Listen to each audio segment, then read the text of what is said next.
Que alegria poder compartilhar mais este culto, palavra de Deus. Nós tivemos aí do culto pela manhã, que foi muito bom.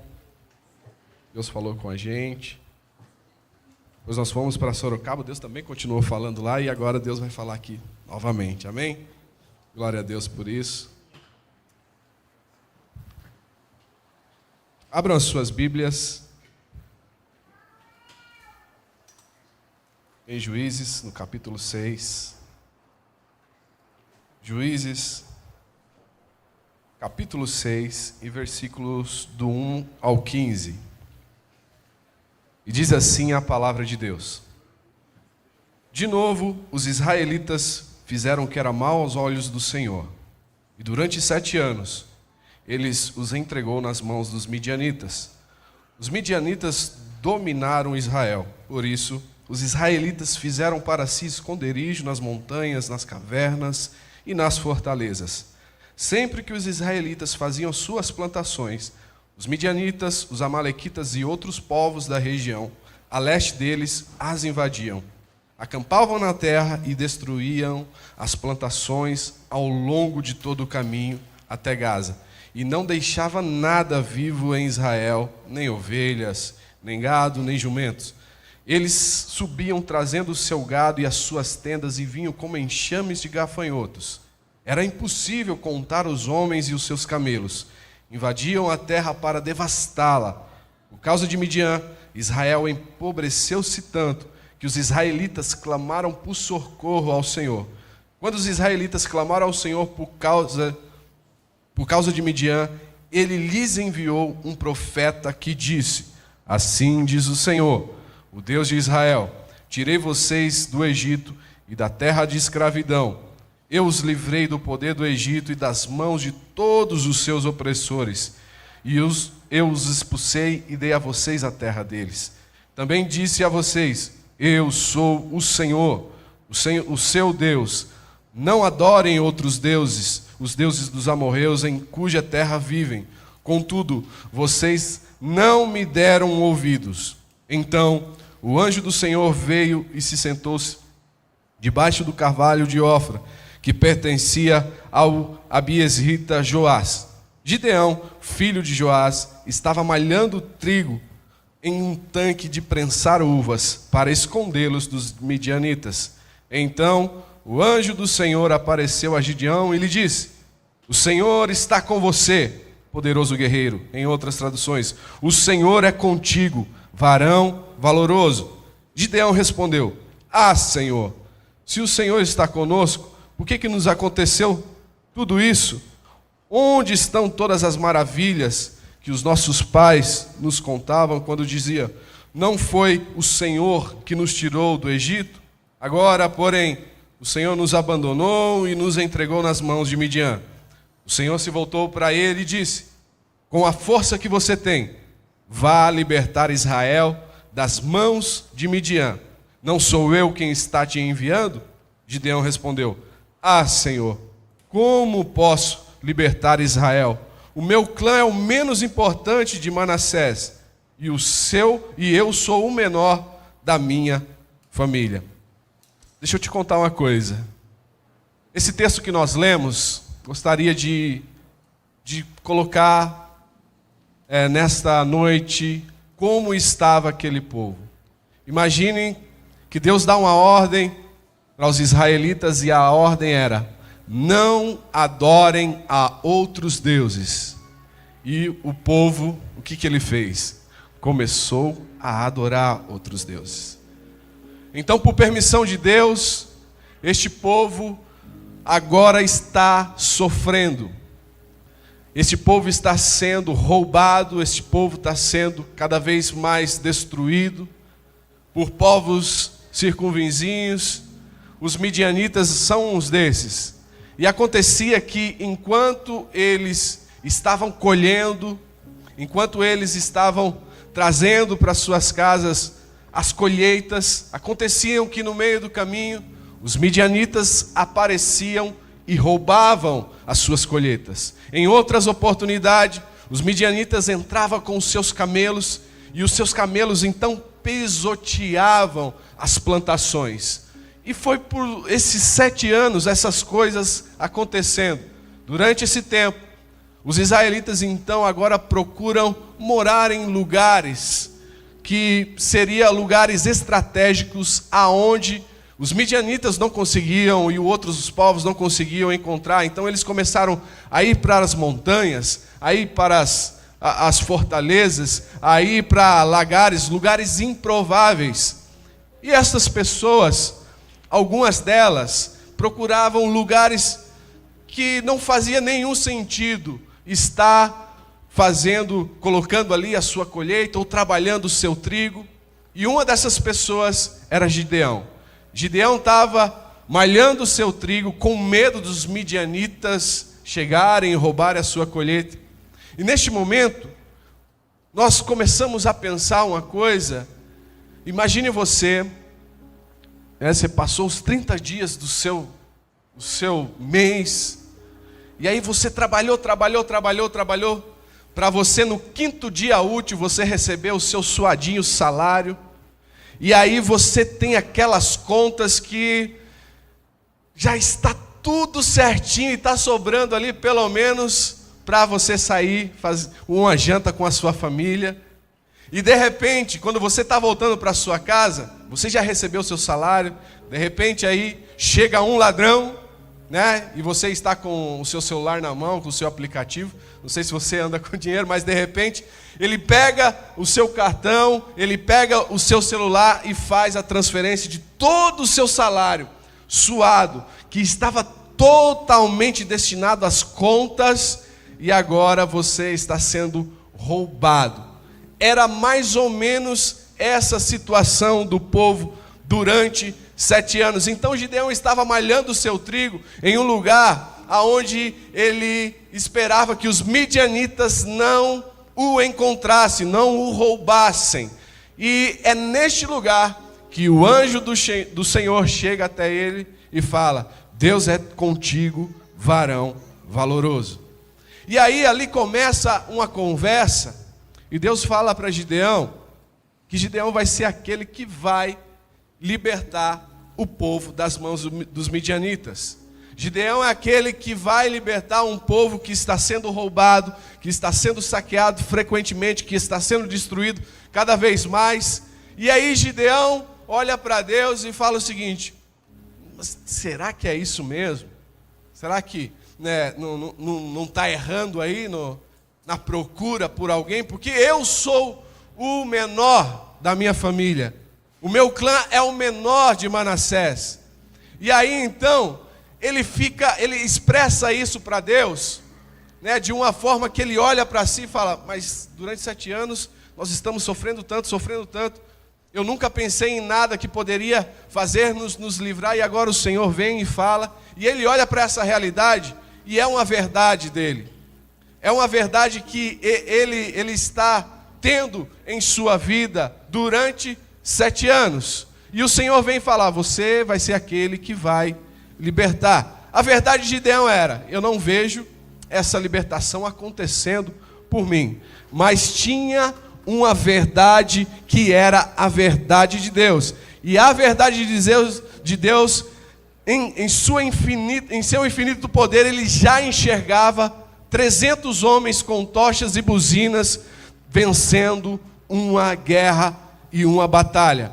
Agora me parece que isso acontece sempre, né, com alguns ícones da Bíblia. Quando nós vemos Moisés, quando é chamado do meio de uma sarça ardente, Moisés se sente, como ele não é uma pessoa eloquente, ele se sente incapaz de exercer aquilo que Deus estava chamando para fazer, que era libertar o povo da escravidão do Egito.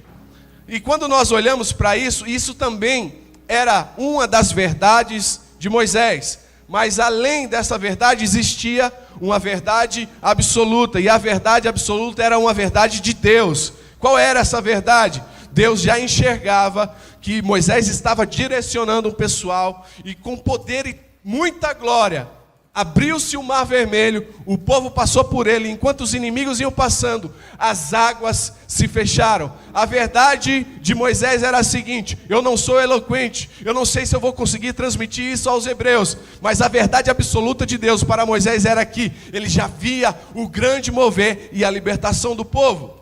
Quando nós olhamos para Jeremias, um profeta chamado profeta para as nações, nós vemos Jeremias um pouco também inseguro, quando ele olha para si e ele percebe que ele é um jovem que ainda não sabe falar, e de fato isso era uma das verdades de Jeremias. O que Jeremias não estava vendo é que tinha uma outra verdade que sobrepunha a verdade dele, e essa verdade era uma verdade absoluta de Deus sobre a vida dele. Qual era essa verdade?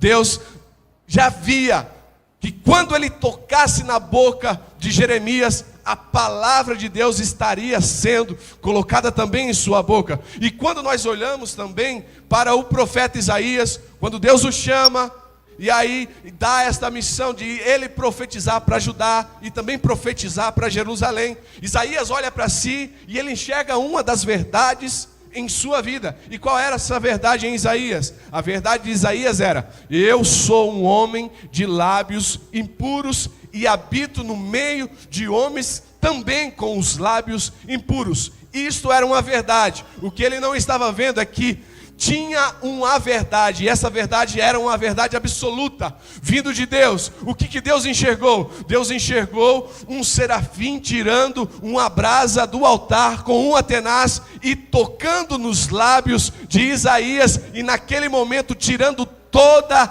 a impureza dos seus lábios e tirando toda a culpa. A verdade que Isaías chegava na sua vida era que ele era um homem dos lábios impuros e habitava num povo de lábios impuros. Mas uma grande verdade, que era a verdade absoluta de Deus, é que ele via toda essa impureza sendo tirada. E quando nós olhamos também no Novo Testamento, na vida de Timóteo, um jovem pastor, um jovem líder, e Paulo ali levanta ele para ele começar a pastorear a igreja.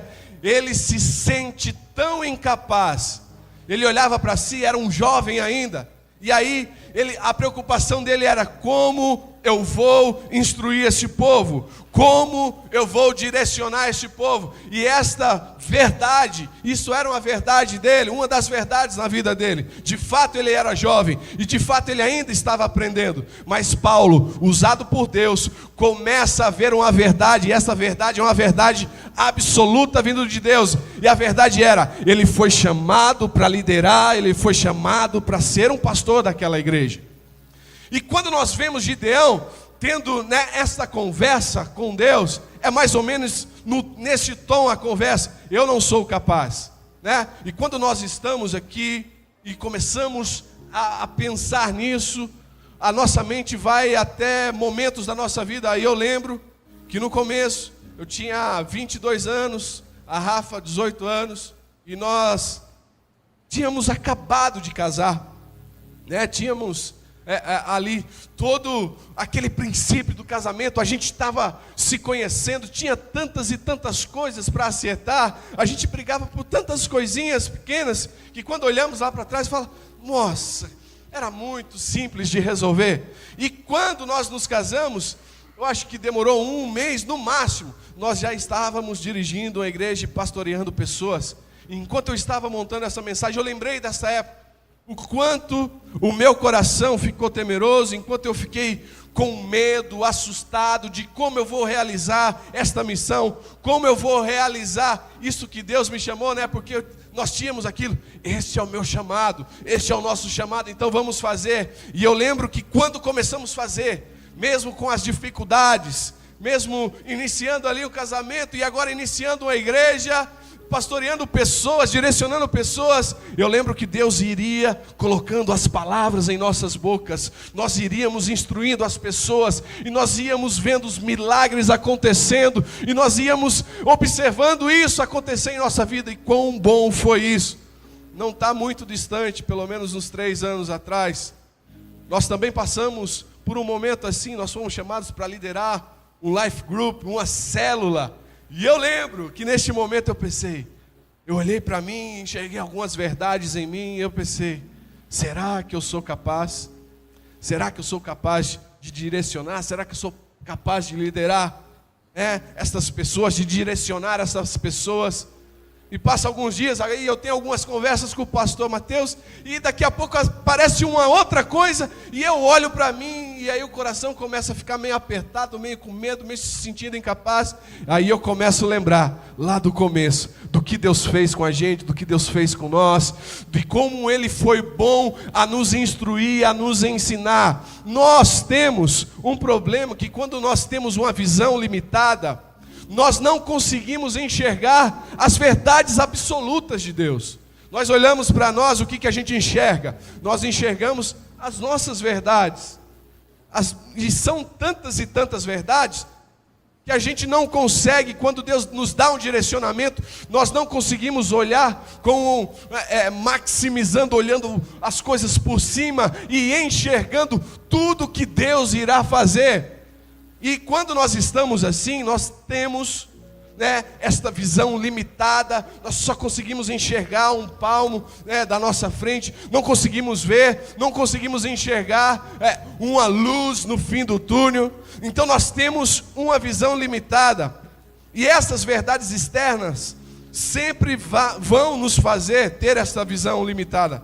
E que verdades externas estão nos fazendo ter a nossa visão limitada? Esta é uma pergunta. O que tem feito com que a tua visão seja uma visão limitada, observando apenas as suas verdades no aqui e no agora? O que tem feito você ficar preso nessas verdades?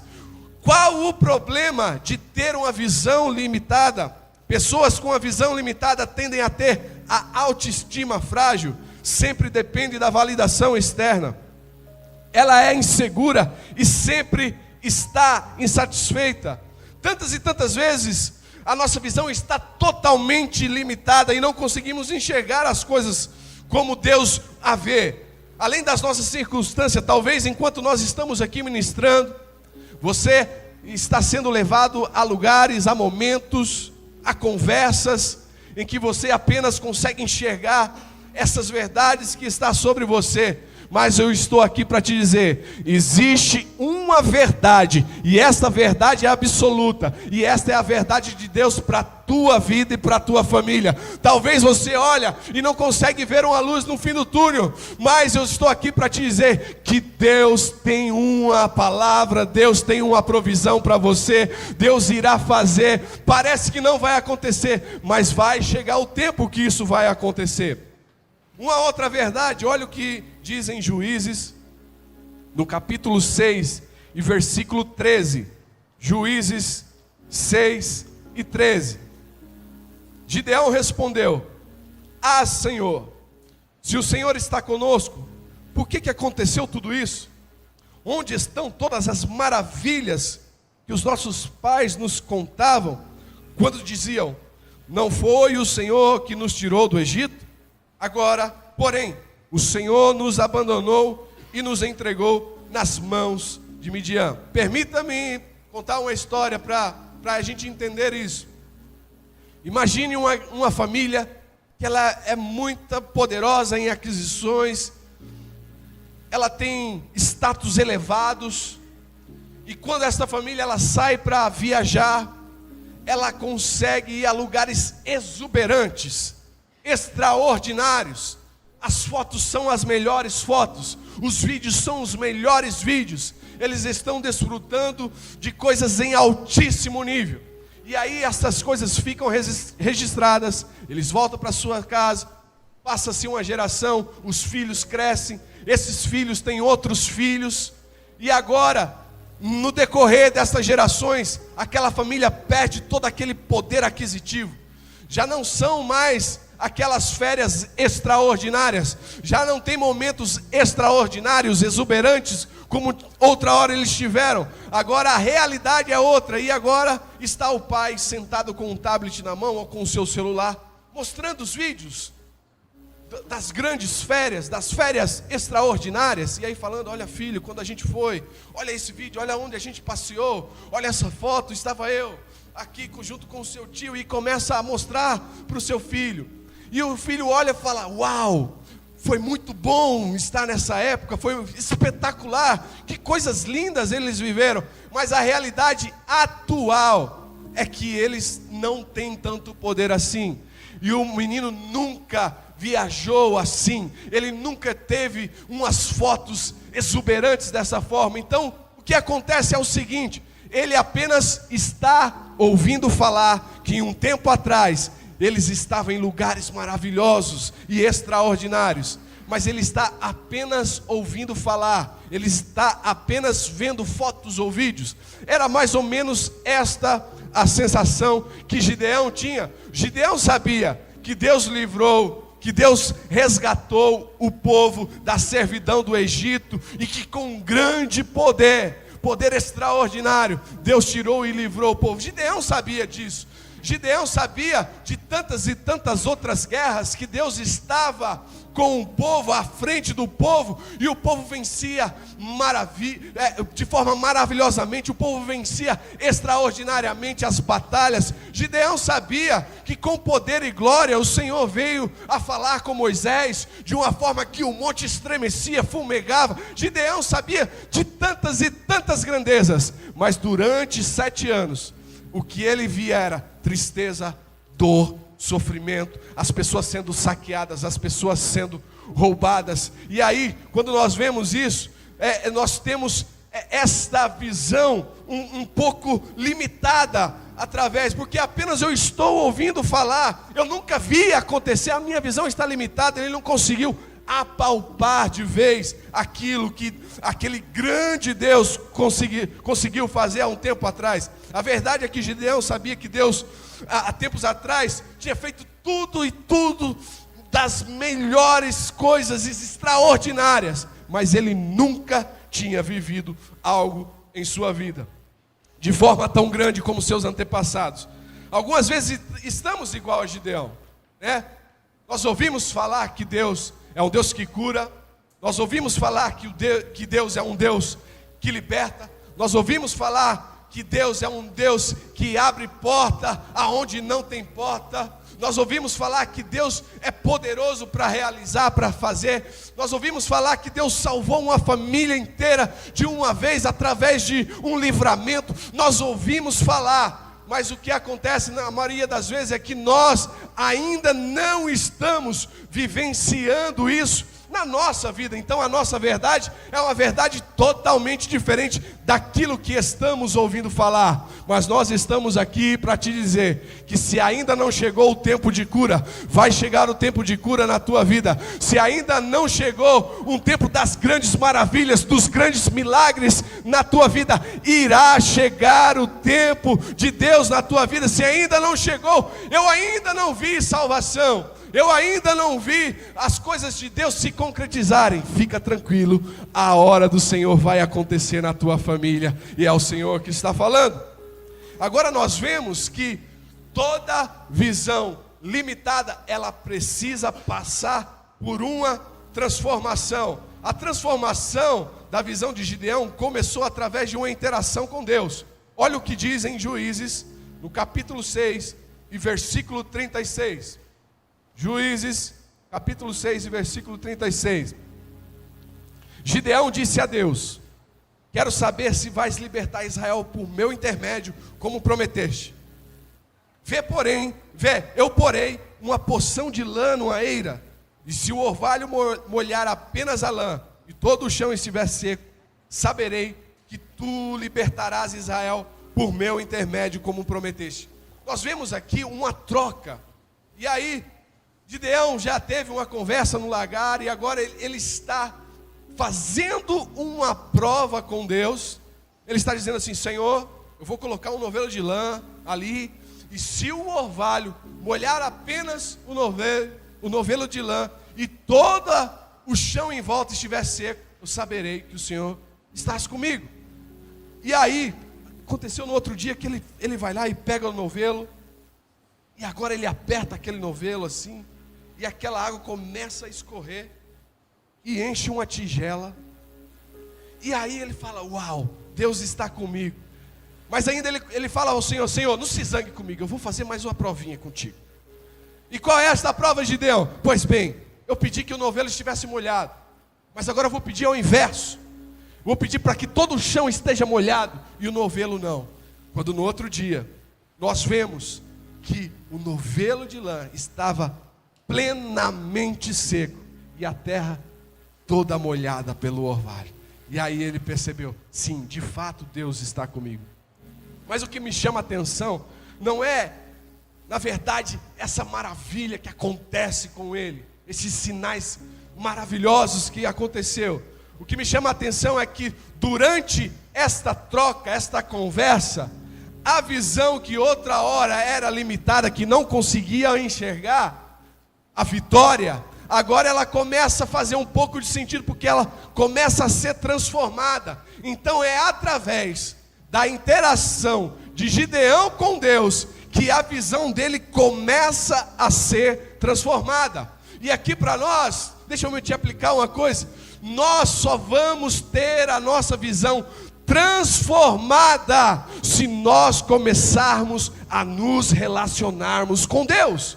Nós só teremos a nossa visão transformada quando nós aprendermos a conversar com o Senhor. Mas como conversar? É dizer, é abrir o coração, é falar com o Senhor. Não tenha medo de falar para o Senhor as suas verdades. Talvez você pense assim: nem vou falar isso, é tão insignificante. Não é, é a sua verdade. Fala para o Senhor, Ele quer te ouvir. Não tenha medo de falar das suas fraquezas, não tenha medo de falar das suas dores. Deus está querendo ouvir este tipo. É nessa relação, é nesse contato, é nesse momento que a minha visão limitada, ela começa a ser uma visão transformada. Mas ainda assim, mesmo eu sabendo que Deus é conosco, mesmo eu sabendo, mesmo eu fazendo prova com Deus, mesmo eu pegando o novelo na mão e apertando e vendo o orvalho saindo, pingando e enchendo toda uma tigela, tendo uma certeza que tudo vai ir bem, que vai acontecer como o Senhor prometeu e vai haver a libertação. Olha o que diz em Juízes, no capítulo 7 e versículo 2 ao 6. Juízes 7, 2 ao 6. O Senhor disse a Gideão: você tem gente demais para que eu entregue Midian nas suas mãos, a fim de que Israel não se orgulhe contra mim, dizendo que a sua própria força o libertou. Anuncie, pois, ao povo que todo aquele que estiver tremendo de medo poderá ir embora do monte Gileade. Então 22.000 homens partiram e ficaram apenas 10.000. Vamos parar aqui um pouquinho, nós já continua no 4. Imagine só, gente, já foi uma luta para Gideão organizar um exército até considerável, 32.000 homens. Ele pede ajuda para Zebulon, para Naftali, para Asser, que era uma das outras 12 tribos, e ele consegue organizar pelo menos 32.000 homens para ir guerrear. Então assim, ele teve um contato com Deus. Deus falou para ele que ele iria libertar o povo.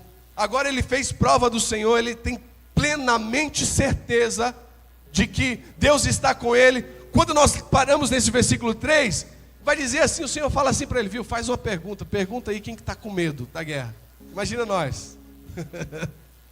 Aconteceu uma guerra, Brasil foi chamado, e aí agora nós estamos prestes a guerrear.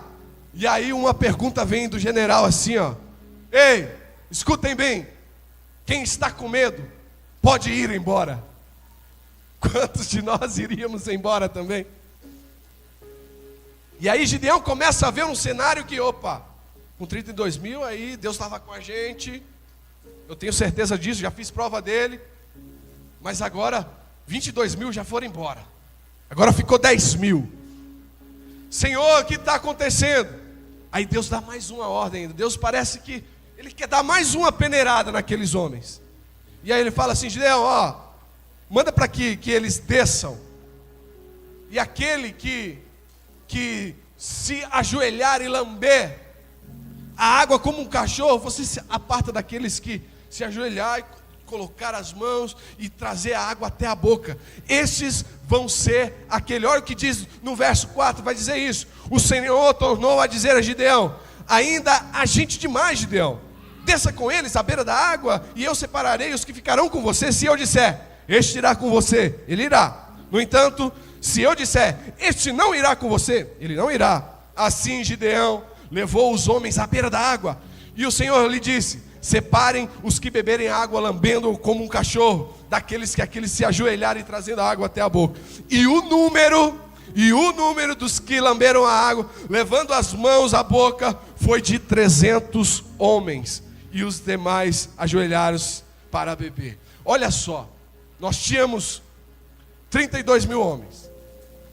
Aí numa pergunta que Deus manda dizer, ó, quem tiver tremendo de medo, que área, linha na pipa. Espera aí, vamos dar mais uma. Desce lá os 10 mil. E desses 10 mil agora tem 300. Irmãos, imagina como que ficou a cabeça do Gideão. Parece que ele volta na estaca zero. Parece que a visão limitada de Gideão começa a voltar, a retroceder. Como assim, Senhor? Lá embaixo tem 135 mil homens. Como que 300 irá vencer? E aí Deus fala para ele: desce até o arraial dele, na pontinha do pé, vai devagarzinho e vê o que eles estão dizendo. Gideão desce, e ali está tendo uma conversa. Ele chega a escutar, e uma das pessoas teve um sonho, e o sonho era: eu vi um pão de cevada descendo, rolando a montanha, e ele batia com tanta força nas tendas, e derrubavam elas. Aí o outro olha para isso, tem a interpretação, e fala bem legível para Gideão entender aonde ele estava escutando. Certamente, essa é a espada de Gideão, que está entrando no meio de nós. Gideão escuta isso, agora ele sobe novamente o monte, e aí ele encontra 300 aprovados por Deus, 300 que estão ali prontos para guerrear. E aí ele bola uma estratégia, coloca 100 em um canto, 100 do outro lado e 100 do outro. E agora eles acendem tochas, começam a descer. E num determinado ponto eles estão com as suas trombetas na boca. Eles enchem o peito e soltam o brado. E neste momento a Bíblia vai dizer que os inimigos começaram a matar uns aos outros, e nessa oportunidade pelo menos 120 mil homens morreram, e Deus teve misericórdia do seu povo e deu essa tremenda libertação para o seu povo. E olha que coisa boa, né? E aqui eu já começo a ir para a conclusão. O que aprendemos aqui é que Deus quer nos fazer entender que temos que olhar para a sua grandeza e entender que apesar dos apesares, existe uma verdade que sobrepõe a nossa verdade, a verdade de Deus, a verdade absoluta. Gideão poderia por diversas vezes, quando observou os 300 homens, olhar e falar assim: não, nós não vamos conseguir. Isso era uma verdade, eles estavam com números reduzidos, nós não vamos conseguir. Mas existia uma verdade, e a verdade absoluta de Deus era: vocês vão vencer com 300 homens, vocês vão vencer com 300 homens com tochas nas mãos e tocando as suas buzinas. Isto era uma verdade, e uma verdade absoluta de Deus na vida de Gideão. Nós temos que aprender isso. Nós temos que aprender que apesar dos apesares, ainda que as verdades em nossa vida, de fato elas aconteçam, existe sempre uma verdade absoluta. E esta verdade é a verdade de Deus sobre a minha e sobre a tua vida. Existe uma verdade absoluta sobre a tua casa, e essa verdade é a verdade de Deus. Existe uma verdade sobre o teu filho, e esta verdade é uma verdade de Deus. Existe uma verdade sobre a tua esposa, existe uma verdade sobre os teus filhos, existe uma verdade, e esta verdade é a verdade de Deus, e ela é plena e absoluta e completa para nós. Fique de pé. Aleluia.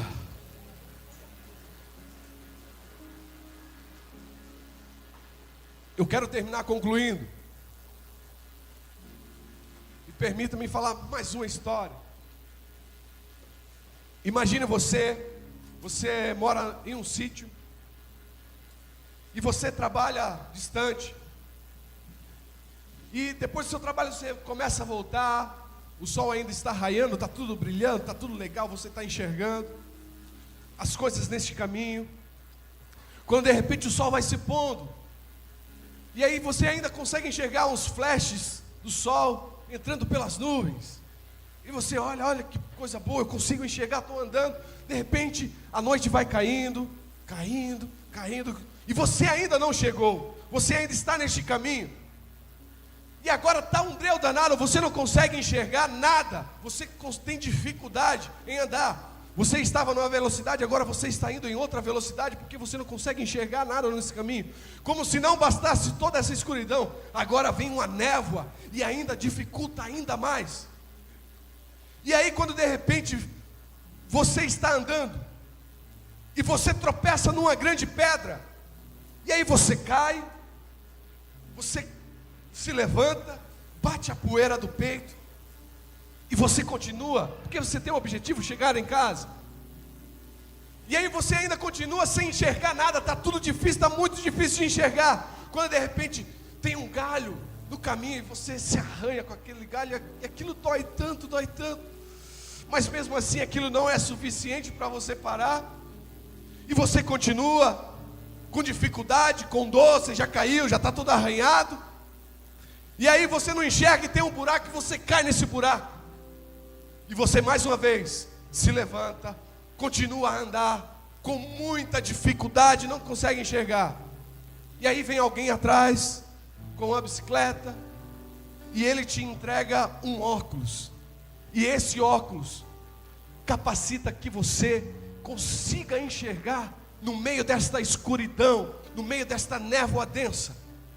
O caminho ainda continua, está do mesmo jeito, tem todos os obstáculos. E aí você vê uma outra grande pedra.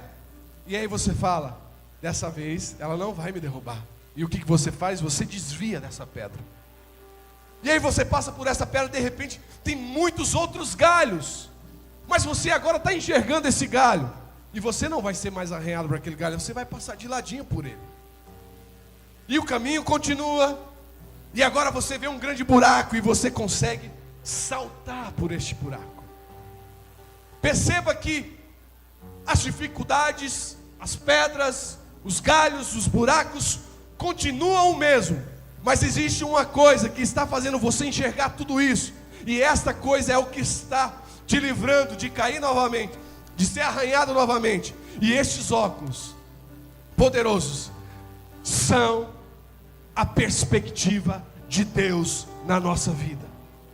Quando nós temos esses óculos, ainda que seja difícil o caminho e o trajeto, nós conseguimos desviar das pedras, nós conseguimos pular os buracos, nós conseguimos desviar dos galhos, porque existe uma verdade absoluta, e esta verdade é uma verdade de Deus, e é isso que Deus está nos dando nessa noite. São estes óculos. Ainda continuarão de repente caminhos difíceis, cheios de pedras, mas através dessa nova perspectiva, você conseguirá desviar.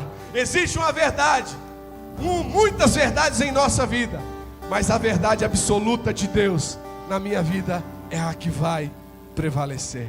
Curve a sua cabeça, nós estaremos louvando ao Senhor. Gostaria que você continuasse a pensar nisso.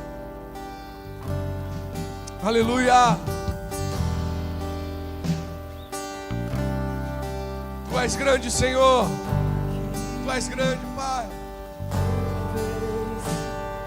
Diante de ti abro meu coração, teu clamor tu escutas e fazes cair as barreiras em mim. És fiel, Senhor, e dizes palavras de amor e esperança sem fim ao sentir o teu toque.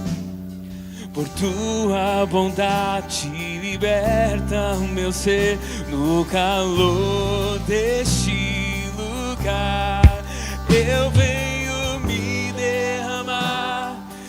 dizer que te amo, me derramar, dizer te preciso, me derramar, dizer que sou grato, me derramar, dizer que és famoso.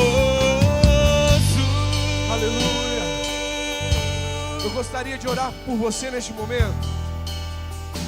Curve a sua cabeça.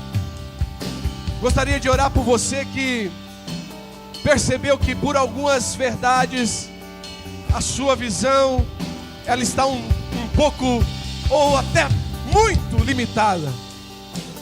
E através desta ministração o Senhor vai deixar estas verdades estampadas em nossos corações. E essa visão limitada, de repente, não vai ser mais, vai ser uma visão totalmente transformada. E eu quero orar por você que de repente se sente incapaz às vezes de exercer os papéis que foram entregados por Deus nas tuas mãos, quer seja eles ministeriais, quer seja eles voltado para a família, um pai exemplar, uma mãe exemplar. Talvez você se sente incapaz de tantas e tantas coisas. Nós estaremos orando por você nessa oportunidade, Deus. Senhor, estou aqui, Pai, orando pelos teus filhos. Foi ministrada a tua palavra e nós entendemos que existe a necessidade de transformar essa visão limitada, Pai. Senhor, o Senhor falou conosco de pessoas que se sentiram incapazes. E muitas vezes nós estamos assim pensando, Pai. Mas, Senhor, que o Senhor possa olhar para nós nessa noite e transformar essas visões que eram limitadas, agora são umas visões totalmente transformadas pelas tuas verdades. Pai, se essas pessoas se sentiram incapazes, ficaram com medo de exercer, Pai, não se sentiam capazes de ser bons pais, boas mães, Pai, que nesta noite, Senhor, seja transformada essa questão. Eles serão homens e mulheres exemplares, pais e mães exemplares, Senhor. Ó Pai, em nome de Jesus que nós oramos, te agradecemos, Senhor. No calor deste lugar, louve ao Senhor. No calor deste lugar, no calor deste lugar, eu venho me derramar, dizer que te amo, me derramar, dizer te preciso, me derramar, dizer que sou grato, me derramar, dizer que és famoso, me derramar, dizer que te amo, me derramar, dizer te preciso, me derramar, dizer que sou grato, me derramar, dizer que és famoso. Aleluia, louve ao Senhor com a salva de palmas, porque Ele merece. E se é para Jesus, ainda dá para fazer melhor. Aleluia. Obrigado, Jesus. Aleluia.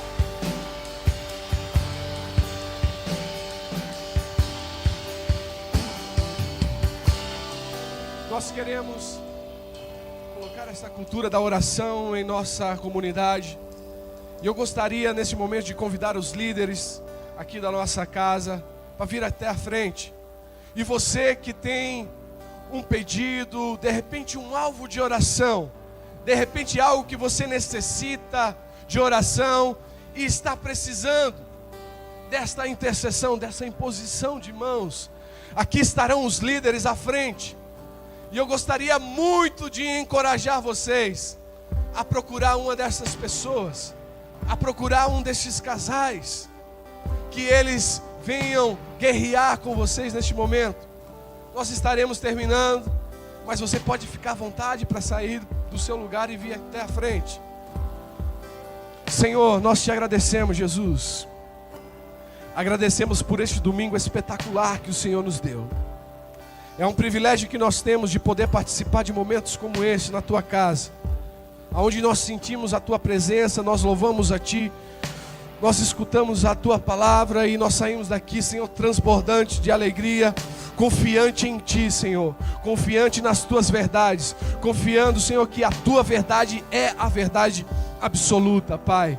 Senhor, despede o Teu povo, que quando chegarem nos nossos lares, a Tua presença venha estar ali também, habitada, Senhor. Abençoa as famílias aqui representadas, que eles vivam estas verdades em sua vida, esta verdade Tua, em suas vidas, em suas famílias, em suas casas. Este é o nosso breve pedido, em nome de Jesus, amém.